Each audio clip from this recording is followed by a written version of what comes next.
اعوذ باللہ من الشیطان الرجیم بسم اللہ الرحمن الرحیم اللہم صلی علی محمد وعلی محمد وجل فرجہم اجمعین۔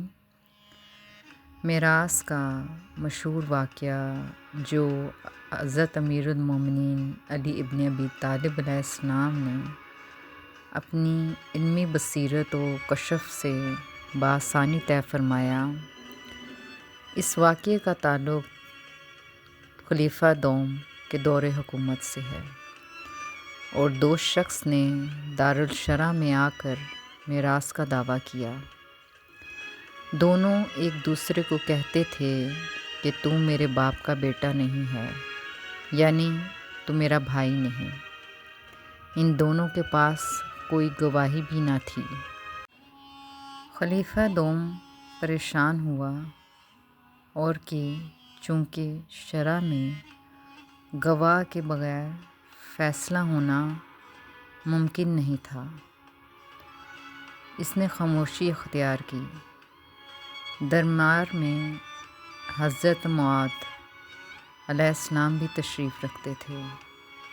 آپ علیہ السلام نے کہا کہ ایسے مشکل مسائل پیش آئیں تو جناب امیر المومنین علی ابن ابی طالب علیہ السلام کی طرف رجوع ہونا چاہیے، کیونکہ حضور پاک صلی اللہ علیہ وآلہ وسلم سرکار دو جہاں اکثر فرمایا کرتے تھے،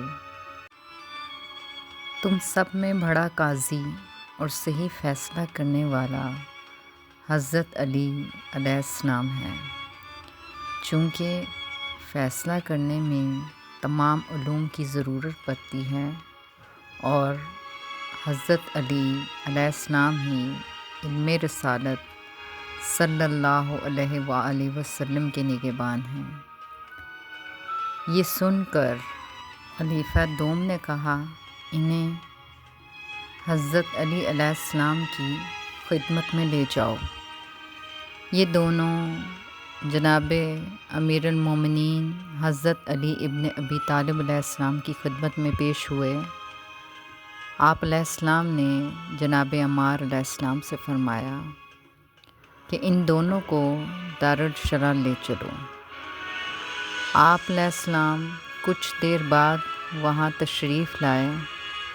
آپ علیہ السلام نے ان دونوں سے کہا کہ سچ سچ بتاؤ کہ اس شخص کا اصلی بیٹا جو اس کی وراثت کا حقدار ہے کون ہے؟ دونوں نے پھر اپنے قول کا اصرار کیا۔ ہر ایک نے کہا، اصلی بیٹا میں ہی ہوں۔ جب دونوں نہ مانے تو آپ علیہ السلام نے فرمایا، اب میں تم دونوں کے درمیان فیصلہ کرتا ہوں۔ آپ علیہ السلام نے ایک شخص کو حکم دیا کہ ان کے باپ کی قبر اکھاڑ کر ایک ہڈی نکال لاؤ۔ جب وہ لے آیا تو آپ علیہ السلام نے ان دونوں سے فرمایا، اس ہڈی کو سونگھو۔ پہلے نے اس ہڈی کو سونگھا تو کچھ نہیں ہوا، دوسرے نے جب اس ہڈی کو سونگھا تو فوراً اس کے ناک سے نکسیر جاری ہو گئی۔ بس آپ علیہ السلام نے فرمایا، یہی اس شخص کا اصلی بیٹا ہے، اس کو ہی تمام وراثت دی جائے۔ اس پر خلیفہ دوم نے کہا، یہ کیسے؟ آپ علیہ السلام نے فرمایا، اس ہڈی کو سب سونگھیں مگر کسی کو کچھ نہیں ہوا۔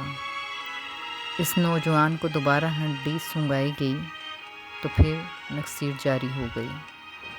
ایسے میں خلیفہ دوم نے فرط مسرت سے آپ علیہ السلام کے دونوں ہاتھوں کو بوسہ دیا اور فرمایا، اے ابو الحسن علیہ السلام، خدا تعالیٰ نے آپ علیہ السلام کے بغیر مجھے دنیا میں نہ زندہ رکھنا تھا۔